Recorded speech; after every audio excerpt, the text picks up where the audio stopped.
En el emisario del día hoy tenemos exactamente un invitado y por supuesto quiero dar la bienvenida y los buenos días al doctor Patricio Aro. Gracias, Roberto. Un gusto estar en el emisario con usted y su audiencia. Así es, el doctor Patricio Aro es ex rector de la IAN, máster en, por supuesto, en ciencias políticas, militar, académico, investigador, analista político, por supuesto. Y ahora vamos a tratar un tema muy importante referente a la violencia que se está viviendo en el país, la situación del paro, que ya va más alrededor de 15 días exactamente y lo que refiere a la actualidad, la noche de ayer, por supuesto, esta situación del coche bomba en Guayaquil. ¿Qué nos tiene que decir, estimado doctor Patricio?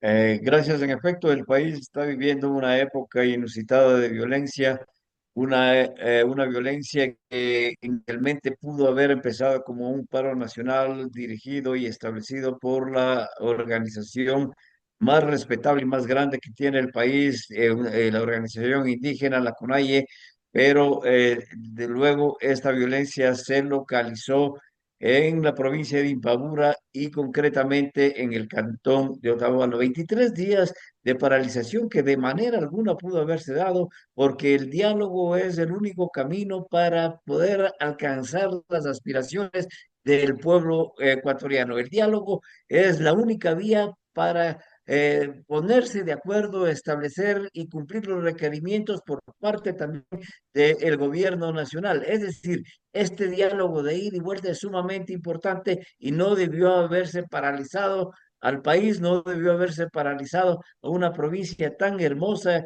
y tan turística como es la provincia de Imbabura, y menos a un cantón tan querido como el cantón Otavalo, que está viviendo realmente situaciones de extrema violencia. El día de ayer, por el cruce de un convoy humanitario, 7 horas de enfrentamiento entre la población de Otavalo y las fuerzas del orden, que lo único que querían es entregar víveres, entregar gas, entregar situaciones de alivio a la dura crisis que estaba viviendo Otavalo. Eso no se permitió porque simplemente ciertos líderes de las organizaciones impidieron con la violencia inusitada.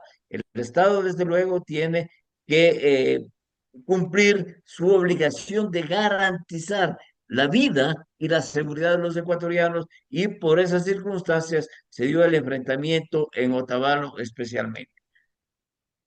Ahora, doctor Patricio, realmente, ¿por qué se debe de que siempre cuando hay medidas que se toma exactamente desde el gobierno, desde cualquier administración, por supuesto, porque no es de ahora, desde el gobierno, el movimiento indígena busca la manera de poder atentar, porque en todos los años que hemos tenido, tanto en 2019, 2022 y actualmente 2025, siempre buscan la manera de atentar?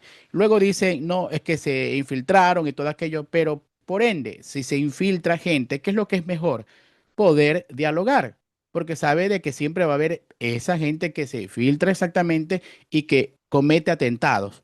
O sea, ¿de qué manera se puede evitar este tipo de situaciones y hacerle entender a la comunidad, a nuestros hermanos indígenas, que realmente una protesta así de esa manera no le conviene al país?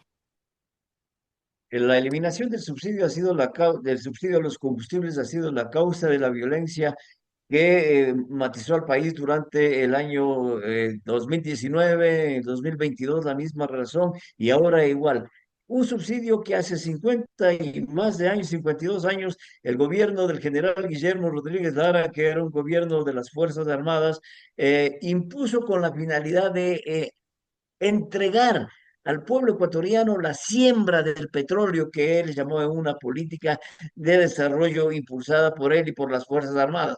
Entonces, esta siembra del petróleo se ha venido dando, pero las circunstancias han cambiado radicalmente y desde luego ese subsidio tiene que ser eliminado, porque hoy por hoy el subsidio ¿a quién favorece? Favorece al contrabando, favorece al crimen internacional organizado, favorece al narcotráfico y desde luego favorece también a organizaciones internacionales. Vemos claramente que son en las provincias limítrofes donde o ha habido el mayor desarrollo de la violencia en estas tres oportunidades, y ahora también pero eso quiere decir que los intereses están concentrados precisamente en las fronteras del país, tanto de Colombia cuanto del Perú. Fronteras que coincidencialmente son por las que se filtra una enorme cantidad de cocaína, porque son las de los dos países mayores productores de cocaína del mundo. Entonces, desde luego, hay intereses que de alguna manera afectan y buscan utilizar a los líderes, especialmente a líderes de las organizaciones indígenas, con la finalidad de oponerse a este tipo de decisiones gubernamentales que son necesarias. Tanto en los años anteriores cuanto ahora, el movimiento indígena o los líderes de las organizaciones indígenas se han expresado por la eliminación del subsidio, pero van decantando en otra serie de argumentos y de pretextos para mantener ese grado de violencia. Entonces, lo que se ha venido diciendo, y ya lo hemos dicho aquí, el diálogo es el único camino y es la forma. Hoy parecería, después de que Otavalo vivió una noche terrible, un día terrible de violencia, desde luego un enfrentamiento entre las fuerzas del Estado, que es el único que debería tener el monopolio de la fuerza por definición sociológica de lo que es un Estado. Esa violencia, esa fuerza se está disputando a través, y vemos la presencia de organizaciones armadas, estructuradas, organizadas, con mandos que se enfrentan a la fuerza pública, a las Fuerzas Armadas y a la Policía Nacional. Hoy, insisto, la alcaldesa de Otavalo ha anunciado la posibilidad de establecer mesas de diálogos, pero desde luego solamente tienen que darse esas mesas de diálogo cuando le pongan esa actitud de violencia los líderes de estas comunidades que están ejecutándola, porque no se puede negociar con alguien que le pone una pistola en la cabeza. Entonces, el primer paso para abrir el diálogo es de poner esa actitud violenta y desde luego la mejor predisposición por parte de las autoridades para que lleguemos a un acuerdo que nos permita conducir al desarrollo, impulsar la seguridad que tanto necesitamos los ecuatorianos y el bienestar, desde luego que es el objetivo último del Estado. Y es lógico, ¿no? Porque el presidente exactamente indicó que se podía llevar al diálogo siempre y cuando estas manifestaciones puedan ya llevarse a cabo y puedan ser más pacíficas que violentas, porque es lo que ha sido, ¿no? Muchos de ellos hablan de marchas por la paz, muchos de ellos hablan por marchas pacíficas, sin embargo, terminan siendo todo lo contrario, ¿ya? ¿Cuál es su opinión referente a estos atentados que últimamente se han llevado a cabo en diferentes lugares? El día de ayer, a lo que sucedió en horas de la tarde, noche en el norte de la ciudad de Guayaquil. ¿Tiene que ver el tipo de situaciones que se llevan a cabo de las manifestaciones en la parte, digamos, de la sierra, como lo que la noche de ayer sucedió en el norte de Guayaquil y anteriormente también fuera en los exteriores exactamente de la penitenciaría del litoral? En efecto, dos coches bombas, dos bombas que lo único que pretenden es generar terror y en efecto Guayaquil después del bombazo de ayer está viviendo un ambiente de terror que simplemente afecta a la organización social, afecta a la estructura y a su desarrollo. Eh, las actividades de violencia se vinculan necesariamente entre ellas. Es una consecuencia, no estoy acusando de manera alguna a las organizaciones indígenas, pero sí a quienes están atrás de ellos, es decir, el crimen internacional organizado. El crimen internacional organizado es quien promueve tanto la violencia en las comunidades indígenas cuanto los efectos de terrorismo que se están sucediendo en la ciudad de Guayaquil. El día de ayer en un área tan poblada, tan transitada, una hora de mayor movilidad y movimiento de la ciudad, 6:30 de la tarde, un bombazo de esa naturaleza provocó desde luego los efectos deseados que es el terror, pero hay un muerto de por medio, pudo haber más y lamentablemente estas acciones execrables deben ser reprimidas con la mayor fuerza del Estado, porque eso no se puede permitir. Es el mismo esquema que se siguió en Colombia, es el mismo esquema que se siguió en México, es el mismo esquema el que hoy se pretende seguir en el Ecuador. Entonces, claro, la mano está absolutamente claro, la mano del terror es la mano del narcotráfico y del crimen internacional organizado, que de alguna manera, insisto, está vinculada con la violencia, especialmente en la provincia de Imbabura. ¿Por qué la provincia de Imbabura? Porque en la provincia de Imbabura hay el mayor asentamiento de minería ilegal, en donde actúa y tiene el control también el narcoterrorismo, el narcotráfico, el crimen internacional organizado.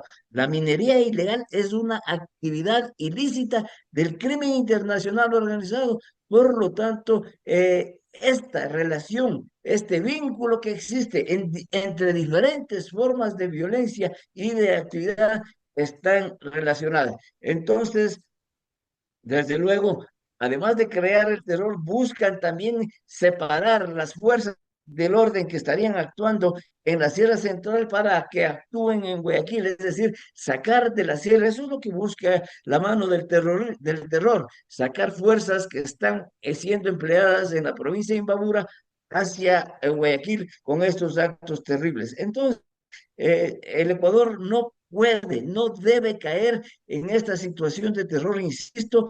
Colombia lo vivió por más de 20 años, México lo vive desde el año 2006 también. Entonces, el Ecuador caeríamos en una acción de terror prolongada, porque esto no es hoy aparece un bombazo y mañana ya no, se pacifica el país. Esto es una situación que va para largo y todos debemos contribuir a la paz. Quiero decir, la organización civil, los ciudadanos, el gobierno, el Estado Nacional, en todas sus expresiones. Entonces, es fundamental. La academia juega un rol fundamental en el desarrollo de la paz, pero sin embargo, simplemente, más bien, los centros universitarios o algunos centros universitarios están dando cabida a los violentos para que se tome la ciudad de Quito. Entonces, ¿qué es una toma de una ciudad? Es lo que pasó en Otavalo.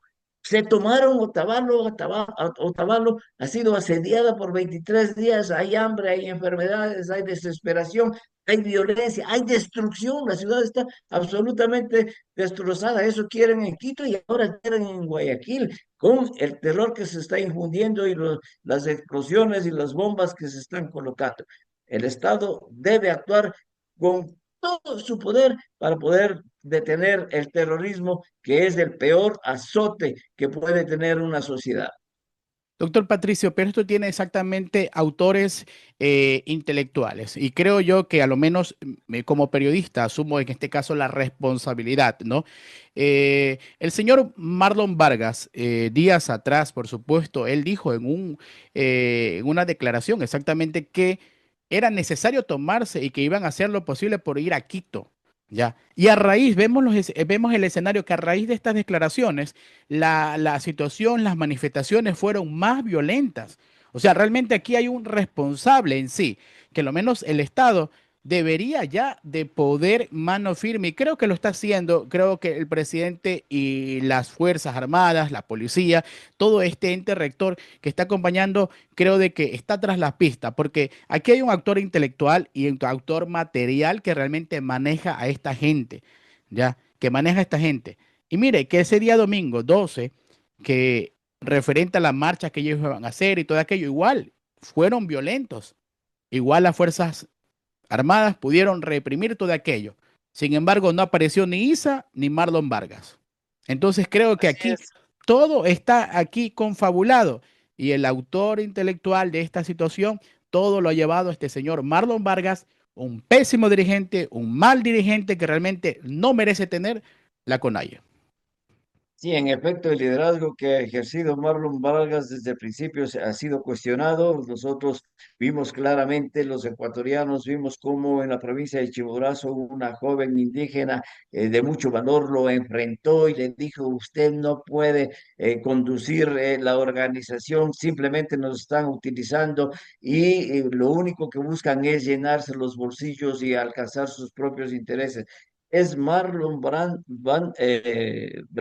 perdón, Vargas. Marlon Vargas, el que está dirigiendo toda esta organización. Pero más allá, también hay autores intelectuales y posiblemente son aquellos que están en el exilio y están desde un ático dirigiendo toda esta violencia porque el pueblo por 3 ocasiones ya les ha dicho no en las urnas. Entonces buscan la forma de llegar al poder. Y hoy la forma de llegar al poder es tomándose ciudades que son objetivos militares. Insisto nuevamente, esta es una táctica militar perfectamente estructurada, una táctica que viene desde la edad antigua. No nos olvidemos nosotros que Constantinopla cayó por un sitio y un asedio como el que se realizó a Otavalo y se tomaron esa ciudad y ahí cayó el imperio romano y ahí cayó también la organización política de la edad antigua y dio tránsito a la edad media.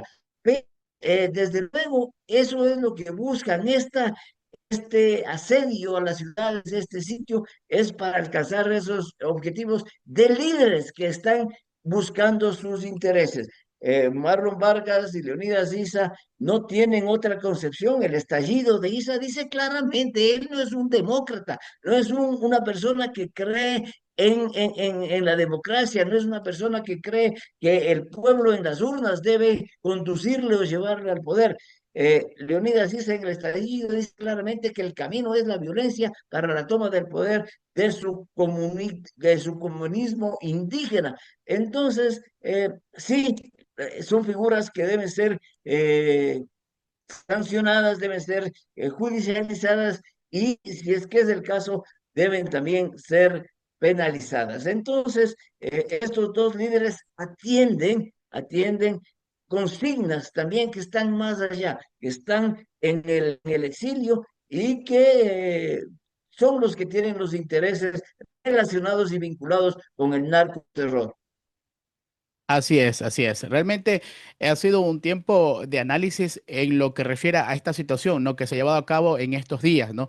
Ya casi, y esperemos que no llegamos al mes de esta protesta, sino que ya en cuestiones de horas, a lo menos creo yo, porque nuestros hermanos están sufriendo. Hay mucha gente que está padeciendo de agua, de agua, de alimentos, de víveres.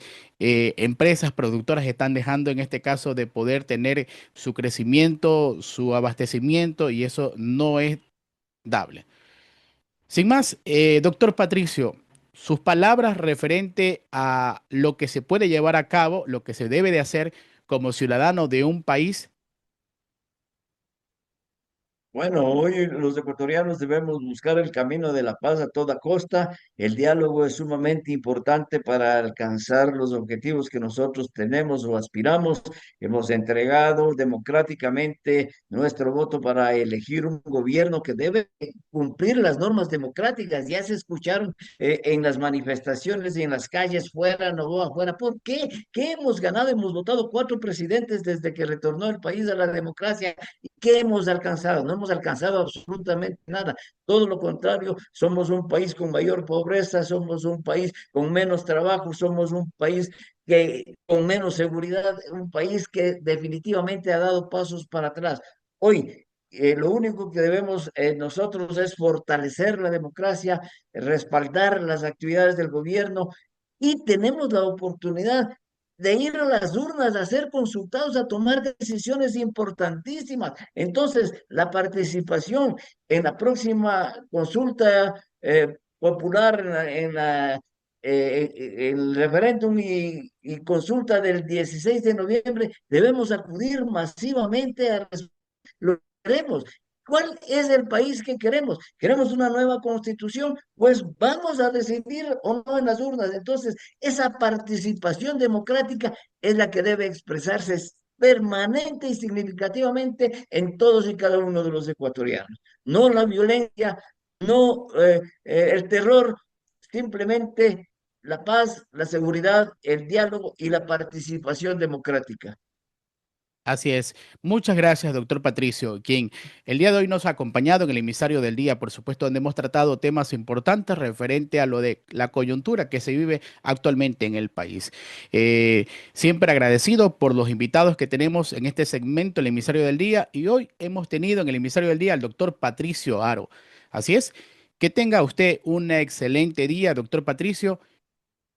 Muchas gracias de igual manera, Roberto. Un gusto estar con usted y a las órdenes siempre.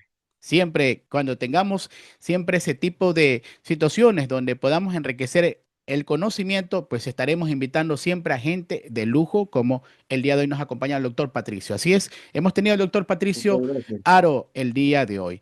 Regresamos a estudios.